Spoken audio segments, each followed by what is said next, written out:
Shalom, selamat pagi semuanya. Ya, shalom. Ada sukacita. Amin. Masih enggak jenuh melakukan aktivitas atau pekerjaan? Ya, ada yang jenuh?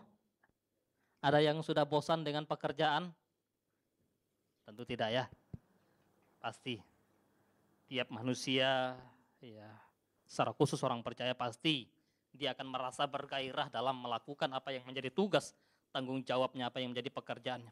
Bapak Ibu saudara-saudari yang terkasih dalam nama Yesus Kristus, pada kesempatan pagi hari ini, minggu ketiga di mana kita merenungkan akan mandat budaya yang Tuhan berikan kepada manusia tatkala Tuhan menciptakan manusia, Ia memberikan mandat kepada manusia. Bagaimana kita sudah merenungkan manusia dicipta sebagai makhluk beragama, bagaimana manusia bisa berelasi dengan Tuhan, bagaimana manusia bisa memuji menyembah Tuhan. Kemudian minggu yang lalu kita sudah merenungkan bagaimana manusia dicipta sebagai makhluk sosial. Sekalipun sebagai makhluk individu, namun manusia juga serta-merta sekaligus makhluk sosial yang tidak bisa tidak bersosialisasi dengan yang lain, yang tidak bisa tidak bergantung kepada manusia yang lain, yang tidak bisa tidak memerlukan satu dengan yang lain. Enggak mungkin manusia bisa hidup seorang diri tanpa memerlukan pertolongan yang lain. Dan enggak akan mungkin bisa terlahir ke dalam dunia ini.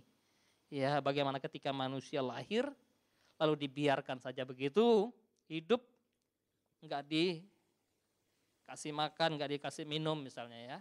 Mungkin kalau kita ada berkata, kita ada besar, wah saya enggak perlu lagi orang lain. Minggu lalu kita sudah renungkan, kita sudah pelajari. Dan pada kesempatan ini bagaimana kita merenungkan satu bagian firman Tuhan. Saya harap ini juga terus menerus untuk membekali kita, walaupun pembelajaran akan firman Tuhan bukan sesuatu yang baru bagi kita. Kita seringkali mendengar, kita seringkali membaca, dan bahkan mungkin kita seringkali merenungkan secara pribadi akan firman yang kita telah terima dari Tuhan melalui wahyu, melalui inspirasi para penulis, baik para nabi, para rasul, atau orang-orang yang dipercayakan oleh Tuhan. Pada kesempatan pagi hari ini kita membuka satu bagian firman Tuhan dari Kejadian. Saya membawa kita untuk merenungkan tema ini dengan dasar Kejadian. Ya, pasal 1 ayat 26 sampai 28, kemudian pasal 2 ayat 15, dan pasal 3 ayat 17 sampai ayat yang ke-19.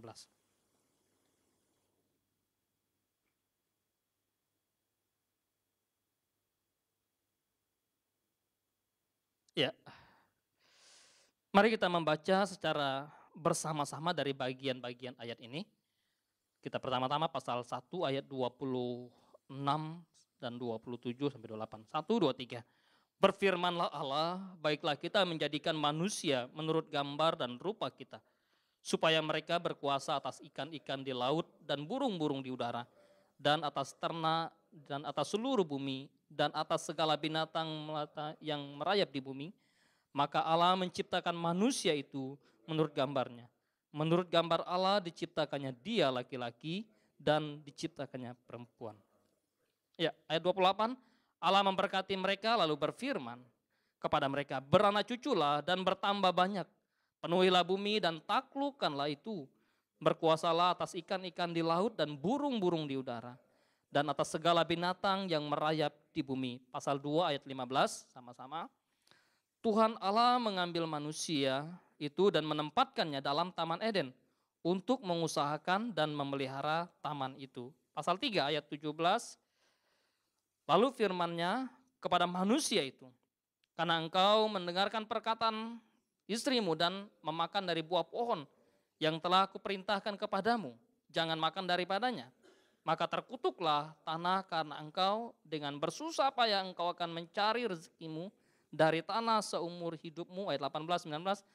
Semaduri dan rumput duri yang akan dihasilkannya bagimu, dan tumbuh-tumbuhan di padang akan menjadi makananmu. Dengan berpeluh engkau akan mencari makananmu, sampai engkau kembali lagi menjadi tanah.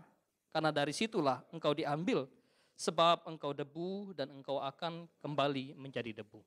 Ini bagian dari perjanjian lama. Tapi saya tidak ingin kita ketinggalan dari satu bagian, di mana ketika Kristus telah melakukan penebusan terhadap orang-orang pilihannya. Kita buka dari Perjanjian Baru, satu ayat saja kita ambil dari Injil dari Efesus.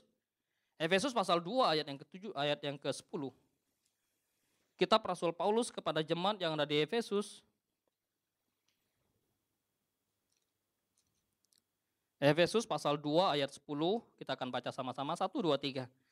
Karena kita ini buatan Allah, diciptakan dalam Kristus Yesus untuk melakukan pekerjaan baik yang dipersiapkan Allah sebelumnya. Ia mau supaya kita hidup di dalamnya. Saya pikir bagian-bagian Alkitab yang telah kita baca ini menjadi satu gambaran yang cukup lengkap, cukup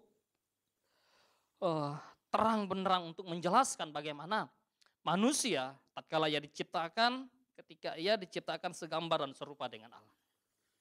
Seorang pernah bertanya dalam sebuah seminar yang dihadiri mungkin ribuan orang. Waktu ia berkata, menanya kepada peserta yang mengikut seminar pada waktu itu. Kalau ada seorang kaya raya yang meninggal, kemudian ia mewariskan kekayaan yang besar itu, sebutlah uang. Nggak usah besar lah, untuk kita mungkin 5 triliun ya.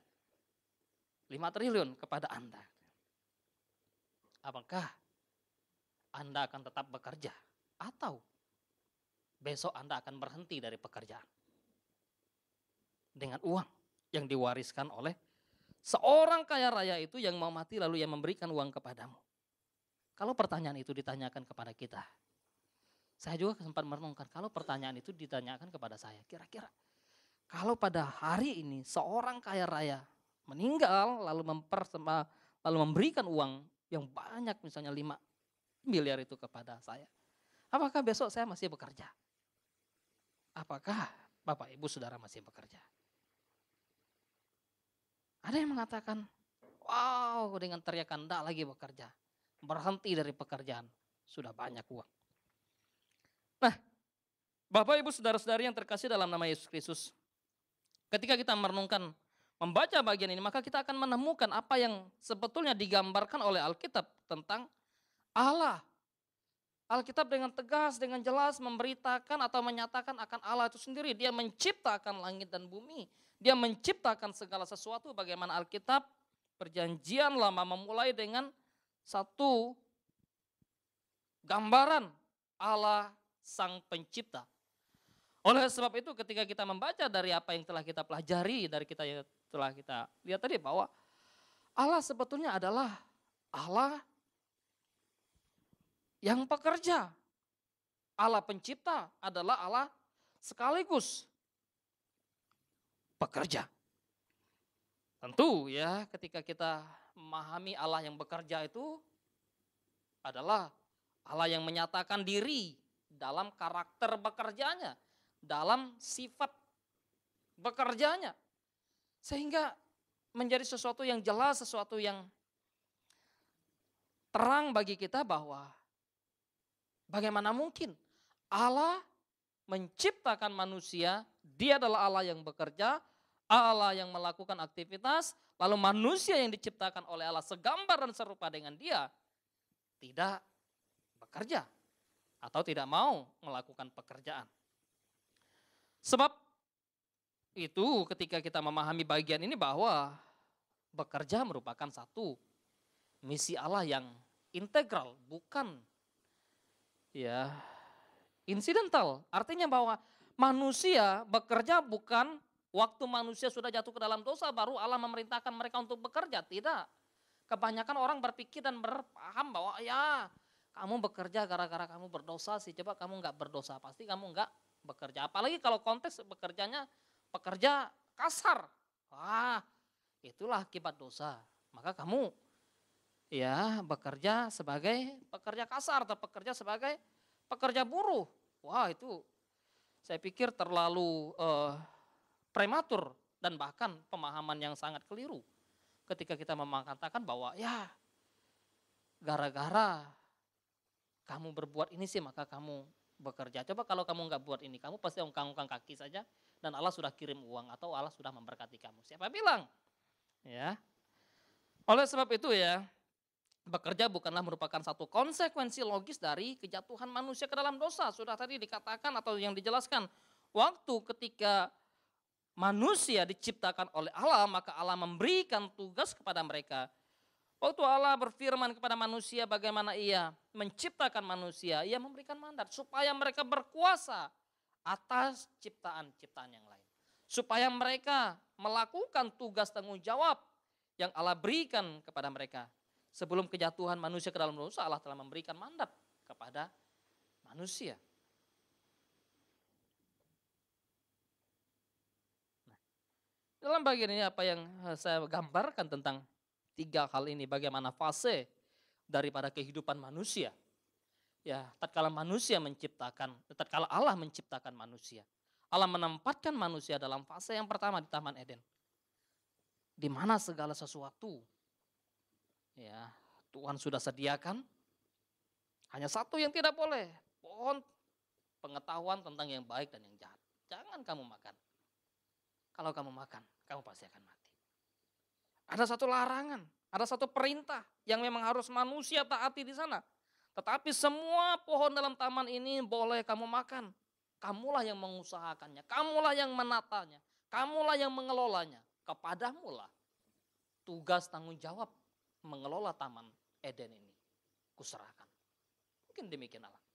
Tetapi bagaimana peristiwa ketika manusia sudah jatuh ke dalam dosa dengan ketidaktaatan kepada kehendak Allah, karena ketidaktaatan kepada perintah Allah yang melarang mereka untuk makan buah pohon pengetahuan yang baik dan jahat, maka manusia diusir dari taman itu.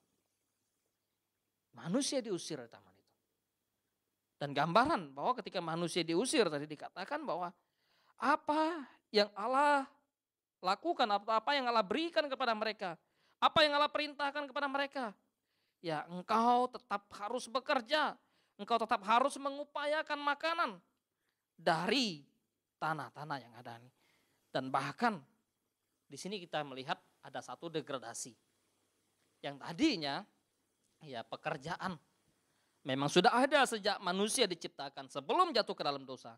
Tetapi setelah jatuh ke dalam dosa, konsekuensinya bukan berarti manusia ya baru bisa bekerja. Tidak, tapi ada satu degradasi bahwa manusia yang telah mati itu diperintahkan oleh Allah untuk mengupayakan, bekerja keras. Ya, bekerja keras dari tanaman, dari hasil-hasil atau dari mengusahakan hutan-hutan, mengusahakan tumbuh-tumbuhan, mengusahakan apa yang Allah telah berikan itu. Bekerja keras dalam pasal yang ketiga 17, 18, 19 tadi kita lihat. Tetapi lagi-lagi kita melihat satu fase di mana manusia sudah ditebus oleh Allah. Allah tidak meniadakan manusia untuk tidak bekerja. Justru Allah kembali mengembalikan bagaimana manusia harus bekerja dan memuliakan Dia. Tatkala manusia sudah jatuh ke dalam dosa, fase di mana manusia diusir dari Taman Eden, maka pekerjaan manusia adalah pekerjaan yang hanya untuk mencari keuntungan diri. Pekerjaan yang hanya berorientasi pada diri. Pekerjaan yang hanya berusaha untuk memenuhi kebutuhan diri. Tidak lagi memuliakan Allah. Pekerjaan manusia ya, tidak lagi tertuju kepada Allah. Pekerjaan manusia tidak lagi dilandaskan pada satu iman, kalau bahasanya Paulus dalam Roma itu. Apa yang dilakukan oleh manusia berdosa. Tidak ada yang menyukakan hati Allah. Tetapi ketika manusia sudah ditebus oleh Allah dalam Kristus Yesus, manusia kembali diperintahkan untuk melakukan perbuatan yang baik yang disiapkan Allah sebelumnya. Dan bahkan dikatakan, Ia mau supaya kita hidup di dalamnya. Menarik memang ketika orang-orang sebelum reformasi, kalau kita meneliti bagian-bagian tertentu dari apa yang dikatakan oleh dunia kuno tentang pekerjaan itu sendiri. Kalau orang-orang Yunani memandang bahwa ya pekerjaan itu ya menjadi sesuatu yang sangat penting kalau misalnya kita atau seseorang mampu melakukan atau menjadi seorang meditasi yang baik.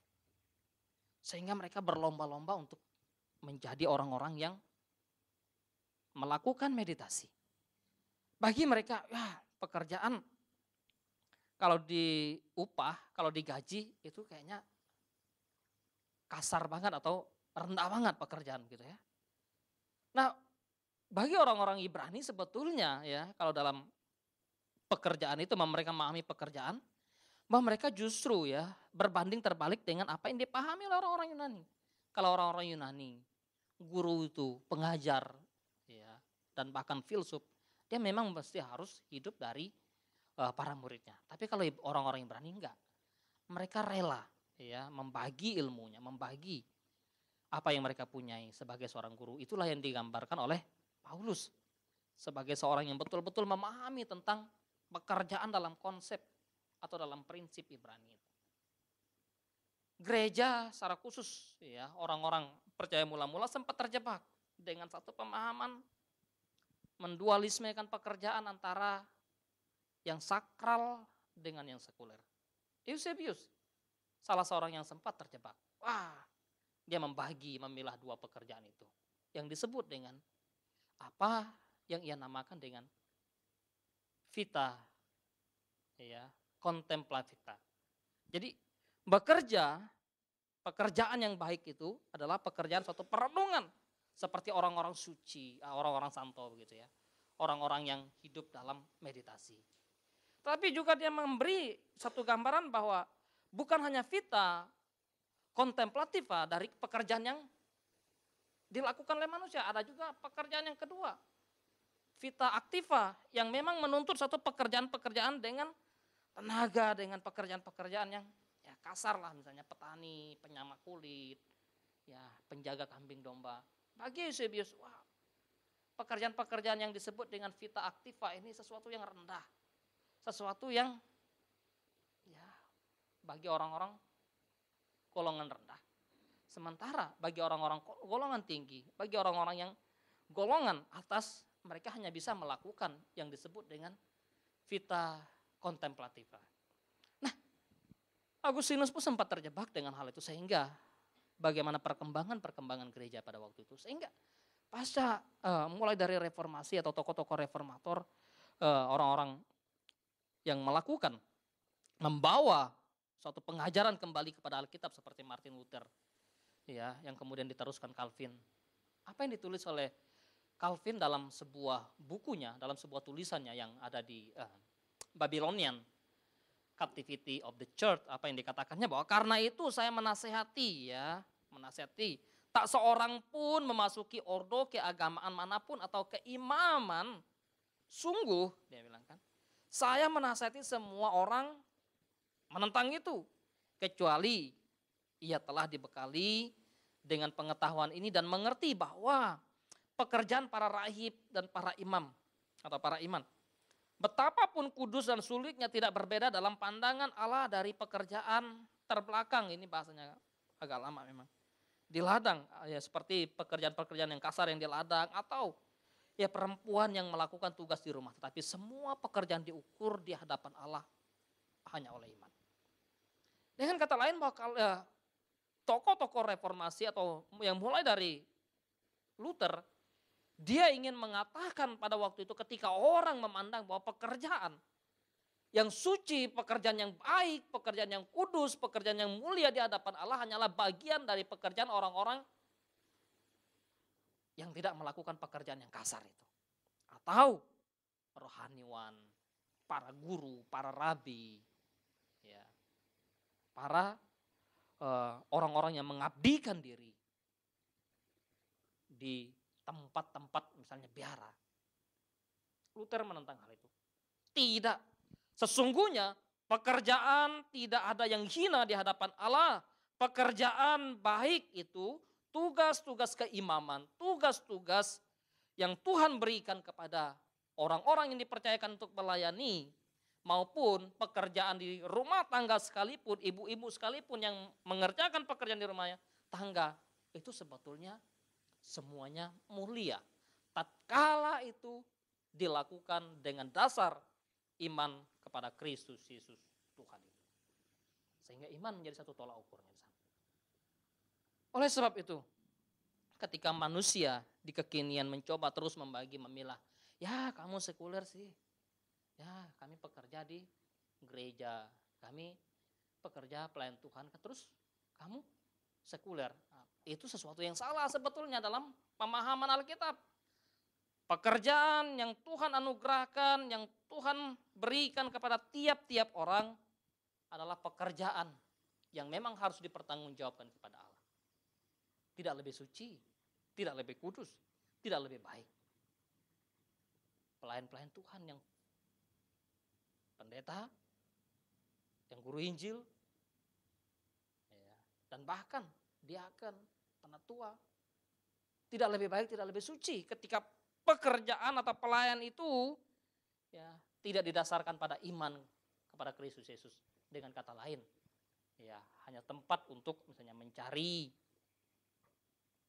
keuntungan bagi diri.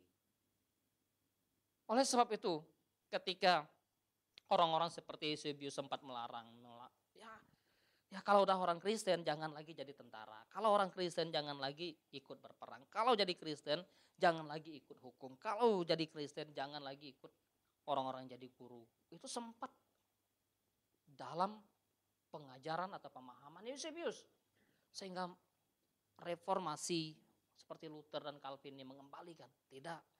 Sesungguhnya setiap pekerjaan yang Tuhan anugerahkan, ketika engkau menjadi guru, maka engkau menjadi guru yang memuliakan Tuhan. Ketika engkau menjadi ahli hukum, bagaimana engkau melakukan tugas pengadilan atau menjalankan tugas sebagai seorang lawyer dengan bertanggung jawab. Ketika engkau menjadi seorang pembisnis, pedagang, maka engkau harus menjadi pembisnis yang memuliakan Tuhan. Itu hebat pemikiran-pemikiran para reformator kalau kita membaca apa yang mereka lakukan untuk mengembalikan kepada satu kebenaran firman Tuhan tentang tugas tanggung jawab manusia dalam bekerja.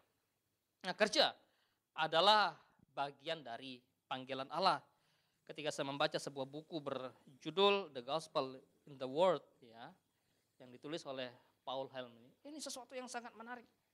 Bagaimana seorang filosofi yang memahami tentang teologi kemudian mengajarkan tentang suatu kebenaran-kebenaran apa yang dikatakan oleh beliau berkenaan dengan pekerjaan, bahwa semua pekerjaan adalah mulia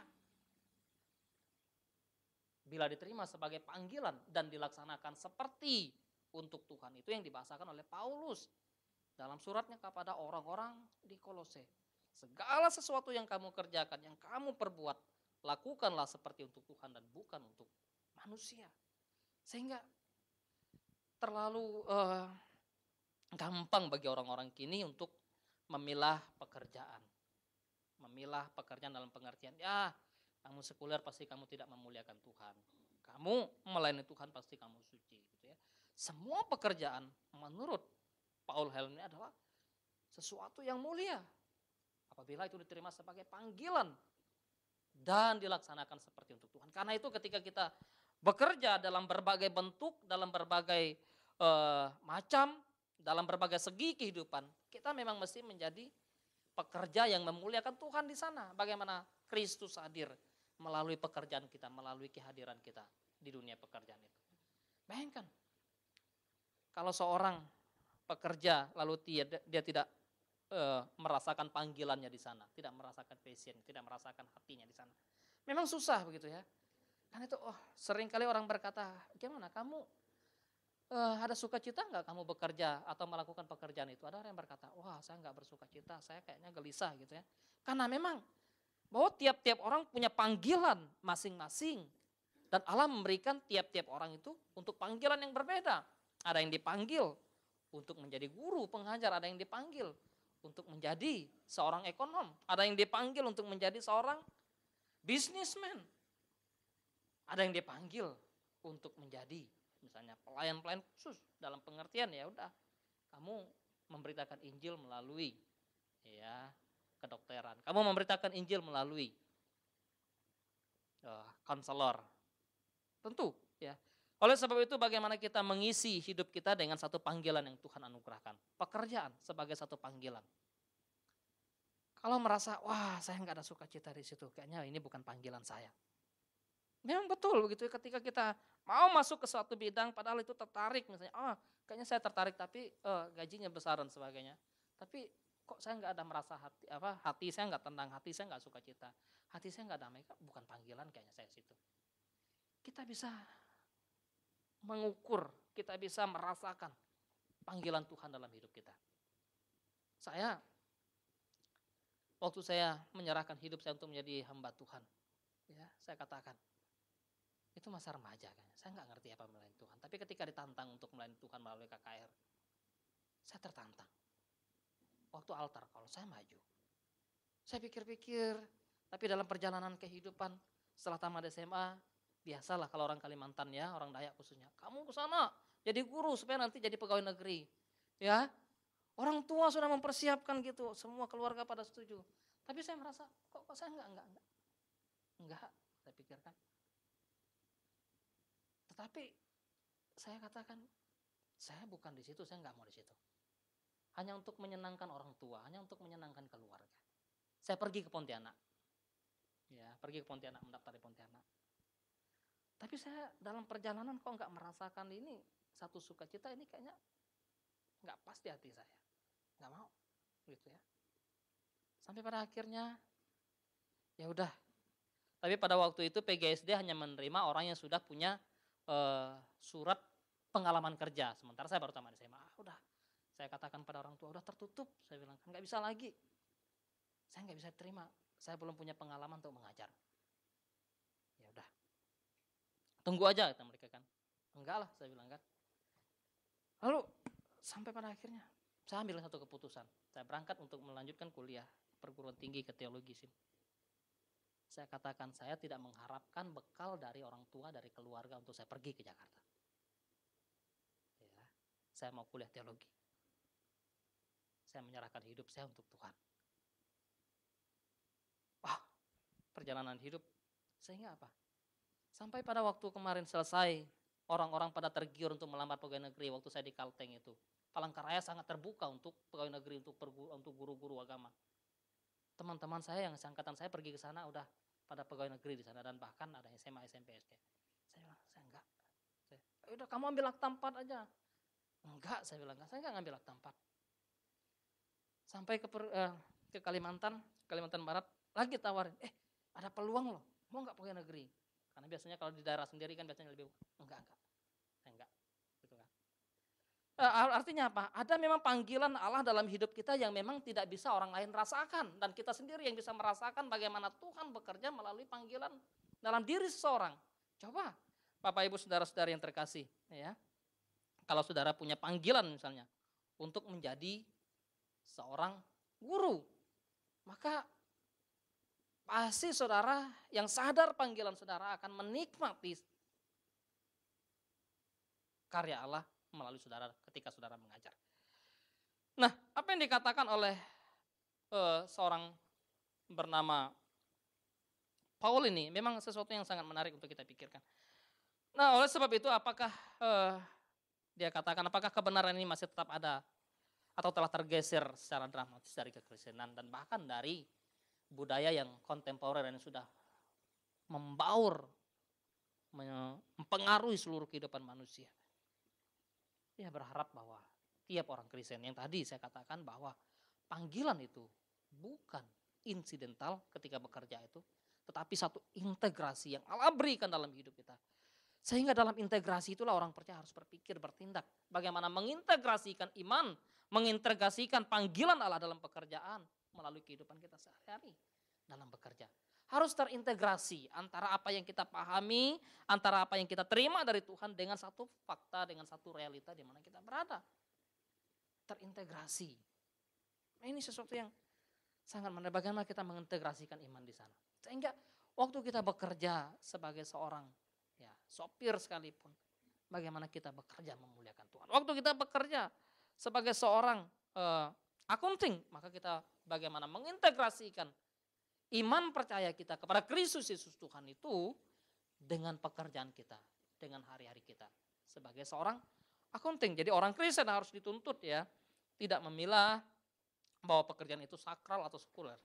Semua pekerjaan harus disatukan dalam ketaatan kepada Allah. Harus disatukan dalam ketaatan atau harus dilakukan dalam ketaatan kepada kehendak Allah.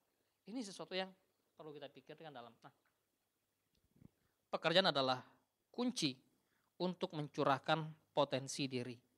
Apa yang dikatakan oleh Calvin bahwa manusia perlu mengisi hidupnya dengan pekerjaan. Mengapa dia sampai berkata demikian? Saya pikir bahwa manusia perlu mengisi dirinya dengan pekerjaan, mengisi hidupnya dengan pekerjaan. Hanya manusia yang tidak menyadari akan anugerah Allah dalam dirinya, yang tidak menyadari bahwa dirinya adalah gambar dan rupa Allah, di mana Allah yang menciptakannya adalah Allah yang bekerja, Allah yang berkarya, maka hanya orang yang tidak mampu menyadari akan karya Allah itu, yang tidak mau mengisi hidupnya dengan bekerja. Bekerja bukanlah sih. Bekerja merupakan sifat dasar manusia untuk misalnya menjadikan balok kayu yang tidak berguna itu. Nah, dalam mengintegrasikan antara iman dengan pekerjaan kita, menarik sekali memang seorang yang juga seorang penulis Inggris, dia mengatakan begini, ketika gereja hadir memberikan pemahaman tentang iman, bagaimana bekerja itu, kenapa manusia bekerja. Maka seharusnya gereja, seharusnya pengajaran kekristenan tidak hanya sebatas mengajar, berkata kepada umat, berhentilah kamu mabuk dan jangan berbuat dosa ini. Tetapi nasihat yang harus disampaikan oleh gereja, nasihat yang harus disampaikan oleh pengajar-pengajar Kristen, nasihat yang harus disampaikan oleh pembicara-pembicara Kristen dalam konteks pekerjaan, mendorong mereka untuk bekerja dengan lebih baik, bekerja dengan maksimal. Kalau ia menjadi seorang tukang kayu, seorang tukang mebel, bagaimana ia mendorong seorang tukang mebel itu untuk menjadi pembuat mebel yang berkualitas, pembuat mebel yang baik, pembuat mebel yang dikagumi. Dan Calvin memang seorang yang terus-menerus berkarya dalam hidupnya, tatkala ia menyadari bagaimana anugerah Allah dalam hidupnya, sehingga apa yang diajarkannya mempengaruhi seluruh Jenewa ya. Itu tentu kita pahami semua dalam pengajaran kalau kita baca-baca buku Calvin atau buku-buku Reform itu tentang kehidupannya. Bagaimana pengajarannya akan kebenaran firman Allah membuat dunia secara khusus Jenewa maju luar biasa, berkualitas dalam hal pekerjaan. Misalnya yang terkenal adalah arloji yang sering biasanya disebut orang. Nah, itu yang saya pikir bahwa menjadi sesuatu yang perlu kita renungkan ketika kita sadar bahwa kita adalah manusia, pekerja yang diciptakan oleh Allah segambar dan serupa dengannya. Apa yang dikatakan oleh Calvin tadi juga sebetulnya ditegaskan oleh Charles Paper dengan Everett dalam bukunya. Kalau biasanya kalau dalam perpustakaan biasanya banyak nih buku nih. Kalau orang-orang orang-orang yang cinta akan pelayanan biasanya, atau orang-orang yang pernah menempuh ikut kuliah, paling tidak dia mengenal buku ini. Apa yang saya pahami tentang manusia sebagai gambar dan rupa Allah waktu Allah menciptakan manusia seturut gambarnya, maka tafsiran ini atau buku ini menjelaskan bahwa manusia harus menjadi wakil Allah. Wakil Allah, penata layan Allah melalui apa yang Allah berikan. Kemudian tanggung jawab Tuhan berikan kepada manusia untuk mengelola bumi, mengelola alam, untuk melaksanakan kehendak Allah dalam menggenapi maksud dan tujuan Allah. The purpose of God itu, tujuan Allah itu yang harus dicapai melalui karya manusia, melalui pekerjaan manusia. Ini sesuatu yang sangat penting dan untuk kita pikir bagaimana kita menjadi wakil Allah dalam dunia, ya, atau dutanya Allah dalam dunia. Tidak sekedar menjadi wakil yang memang bayangkan kalau seorang diutus untuk menjadi wakil bangsa, wakil negara atau duta di negara lain, ditempatkan negara lain, merepresentasikan akan negara yang mengutusnya, akan negara yang mengutus duta itu. Apa yang dilakukannya? Maka ia harus melakukan apa yang diperintahkan oleh negara kepadanya, apa yang dituntut oleh negara kepadanya. Demikian juga sebetulnya dengan kehidupan manusia. Sangat simpel bagaimana kita hidup di dunia ini. Apa yang Allah mau, apa yang Allah inginkan ketika ia menjadikan saya dan saudara wakilnya di bumi ini. Nah, Oleh sebab itu bagaimana kita memahami tentang kehidupan kita sebagai pencipta. Ini tadi saya sebut sebagai seorang penulis dari Inggris ya. Beliau hidup antara zaman Perang Dunia Pertama dengan Perang Dunia Kedua. Waktu ia melihat bahwa gereja tidak lagi menyentuh akan aspek ya pekerjaan, ada pembedaan pekerjaan antara sakral dengan sekuler, antara yang di gereja dengan yang tidak di gereja. Maka ya memahami dan menulis, seorang penulis ini yang sangat terkenal saya pikir, Dorothy Leitch ini, ya, bahwa waktu orang Kristen betul-betul memahami, gereja betul-betul memahami dan mampu menghargai panggilan tiap bidang pekerjaan, maka betapa indahnya dunia ini, betapa indahnya tiap-tiap dimensi kerja, betapa indahnya ya kehidupan manusia yang minggu lalu sebetulnya manusia sosial. Kalau pekerja Kristen atau orang-orang percaya mampu memahami, menghargai maksud tujuan Allah memanggil dia untuk menjadi seorang pekerja. Ya bukan hanya untuk bekerja bagi diri. Ya, sehingga apa? Waktu mereka berusaha untuk memisahkan antara pekerjaan yang sekuler dengan sakral, maka orang akan tertarik dengan yang ya sekuler dan berusaha untuk menghindarkan hidupnya dari keagamaan. Ini yang sempat diwanti-wanti dia. Wah, kalau nanti gereja terus memisah, wah ini sekuler, ini sakral, maka yang sekuler ini orang akan tertarik, ya udahlah kita akan sekuler, nggak apa-apa kita jauh dari agama, nggak apa-apa kita jauh dari Tuhan. Yang penting kita dapat banyak dapat uang. Itu yang dia pahami. Yang penting kita bisa meraup keuntungan bagi diri. Nah, Dorothy ini menyorot ini. Sehingga baginya gereja bukan hanya menasehati pekerjaannya, menasehati orang-orang yang hidup dalam pekerjaan lalu ya kamu jangan mabuk, kamu jangan berzina, kamu jangan mencuri. Tidak. Tapi waktu mereka memberikan satu pemahaman tentang pekerjaan yang biblikal kepada orang-orang percaya, mereka harus berkata bahwa mendorong umat atau mendorong orang percaya untuk menghasilkan kualitas kerja yang baik. Ya, saya pikir bahwa dalam konteks kita sekarang apa yang dilakukan oleh Pak Gubernur kita, Pak Basuki Cahayapurnama ini sesuatu yang luar biasa. Bagaimana ia mengintegrasikan antara apa yang ia pahami dalam hidup keberimanan kepada Yesus dengan sesuatu yang aktual di dunia pekerjaan sebagai seorang gubernur. Bagaimana dia sebagai seorang administrator yang luar biasa. Oh, menata segala sesuatu dengan baik, dengan benar, dengan takut akan Tuhan. Sehingga bukan hanya bagi diri tapi juga bagi orang-orang yang dipimpinnya, bagi masyarakat, menyentuh kepada kaum bawah, menyentuh kepada kaum miskin, menyentuh kepada kaum papa. Nah, oleh sebab itu ketika kita memahami bahwa manusia diciptakan sebagai pekerja, maka bekerja merupakan satu hal yang memang harus kita lakukan dalam kehidupan kita hari lepas hari. Bekerja atau pekerjaan menjadi satu stasiun ya, cara kesaksian dan pelayanan kita.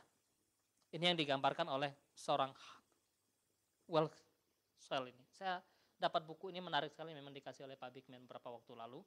Ya, beliau adalah orang ini direktur eksekutif dari Iman Kerja dan Ekonomi. Waktu beliau pulang pelayanan dari mana saya dikasih dia salah satu, ini buku bagus ini gambar. Ya, saya lihat bahwa pekerjaan kita atau ketika kita ditempatkan Tuhan di salah satu lembaga, di salah satu tempat, di salah satu denominasi atau di salah satu lingkungan kerja, maka pekerjaan kita sebagai satu stasiun bagaimana kita untuk menyiarkan, memberitakan, memproklamirkan Injil kebaikan Allah, karya Allah yang agung itu melalui pekerjaan kita. Nah, oleh sebab itu ketika kita memahami lagi-lagi bahwa dunia pekerjaan atau manusia diciptakan sebagai makhluk pekerja, maka kita dapat memahami ya. Kalau beberapa waktu lalu kita memahami bagaimana manusia sebagai homo socius, manusia sebelumnya kita pahami sebagai homo religius, maka dalam dunia kerja manusia sebagai makhluk pekerja, manusia disebut sebagai homo faber, di mana mereka atau manusia bekerja bukan hanya sekedar untuk ya mumpung waktu kosong atau mumpung ada kesempatan jeda dari apa segala, wah ngisi waktu kosong lalu saya melakukan aktivitas ini, melakukan pekerjaan. Tidak, betul-betul bahwa manusia melakukan tugas tanggung jawab panggilannya sebagai orang yang memang betul-betul Ya, Allah hadirkan di sana, bekerja, betul-betul menggambarkan ya, satu kehadiran Allah. Sehingga ukurannya adalah bagaimana sesuatu itu berguna. Ketika kita bekerja, adakah itu berguna atau tidak? Jadi manusia bukan hanya dalam konteks manusia diciptakan sebagai manusia pekerja, maka bukan saja homo faber tapi juga homo kreator, menciptakan dari apa yang Tuhan telah ciptakan. Kalau Tuhan kan sang kreator, the great creator, maka manusia kreator dari apa yang Tuhan telah jadikan itu. Tuhan menciptakan, mengadakan dari segala sesuatu yang belum ada menjadi ada. Creatio ex nihilo. Manusia menciptakan dari yang Tuhan telah jadikan untuk menjadi bahan-bahan yang lain. Bagaimana membuat meja, membuat kursi dari kayu yang sudah ada. Itu gambaran yang diberikan sehingga ada satu dampak yang baik. Dan manusia dalam konteks di mana manusia dipanggil oleh Allah untuk memelihara, menata layan akan taman, maka manusia disebut sebagai homo economicus. Sehingga ada satu kesinambungan. Ada satu pengelolaan, ada satu konsumsi dan bahkan membagi.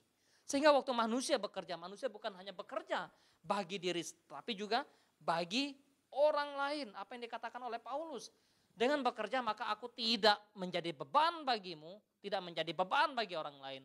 Maka aku bisa memenuhi kebutuhanku. Dengan bekerja, maka hidupku menjadi hidup yang tertib. Itu yang bahasa Paulus. Barang siapa tidak bekerja, maka itu satu gambaran hidup yang tidak tertib. Waktu Paulus menegur jemaat di Tesalonika. Sehingga bekerja menjadi sesuatu yang penting dan perlu. Dan memang itu adalah mandat ilahi kitab suci. Yang Allah letakkan ya dalam kehidupan manusia. Yang Allah taruh dalam hidup manusia. Sampai kapan manusia bekerja? Sampai Tuhan memanggil. Sehingga ya dikatakan tadi sampai engkau kembali menjadi debu. Kau harus terus menerus mengupayakan pekerjaan, harus terus beraktivitas. Sehingga seperti orang-orang yang betul-betul menyadari anugerah Allah, orang-orang yang semangat, Pak Bigman terus katakan, kalau nanti tidak mampu berdiri di mimbar akan menulis, kalaupun dari tempat tidur dia akan menulis, berkata-kata mungkin orang akan nulis. Nah, itu satu gambaran bagaimana seseorang mampu memahami bahwa Allah yang bekerja itu yang telah memampukannya untuk beraktivitas itu. Nah, sampai manusia dipanggil Tuhan. Waktu orang tidak mampu lagi bekerja, maka yang dituntut untuk bertanggung jawab siapa? Orang-orang di sekitarnya, keluarganya. Sehingga jangan mengabaikan begitu ya. Waktu mama sudah tidak kuat lagi, makanya mama sudah tidak bisa beraktivitas yang seperti biasa, maka siapa yang bertanggung jawab? Keluarga, anak, cucu, menantu. Sebagai satu bentuk tanggung jawab pemeliharaan atas hidup yang Tuhan anugerahkan. Itulah gambaran bagaimana manusia sebagai manusia yang diciptakan Allah dengan manusia yang real, yang sesungguhnya. Jadi hargailah pekerjaan, hormatilah pekerjaan, bekerjalah untuk Tuhan. Bukan hanya bekerja untuk makanan yang dapat mengenyangkan perut. Teguran Yesus dalam Injil Yohanes. Bekerjalah bukan hanya untuk makanan yang dapat memberikan kekenyangan, tapi bekerjalah untuk kemuliaan Allah. Bekerja untuk kekekalan yang bernilai kekal. Bukan hanya bekerja untuk sesuatu yang bernilai fana seperti yang dipahami orang bahwa ya bekerja hanya untuk mencari makan, sesuap nasi, cukup, selesai, berhenti, tidak gitu kan. Tapi bagaimana kita bekerja memuliakan Kristus, menjadi berkat bagi orang lain. Waktu kita berkelimpahan, bagaimana kita bisa membagi berkat, menjadi bagian dari sama. Dengan demikian, manusia sebagai makhluk beragama dapat digambarkan dalam bagian ini. Manusia sebagai makhluk sosial dapat juga terjawab, dapat juga terjelaskan. Bahwa ya manusia berguna, berfungsi, bermanfaat. Bukan saja bagi diri, tapi bagi sesama. Untuk memuliakan Allah. Tuhan memberkati kita. Tuhan menolong.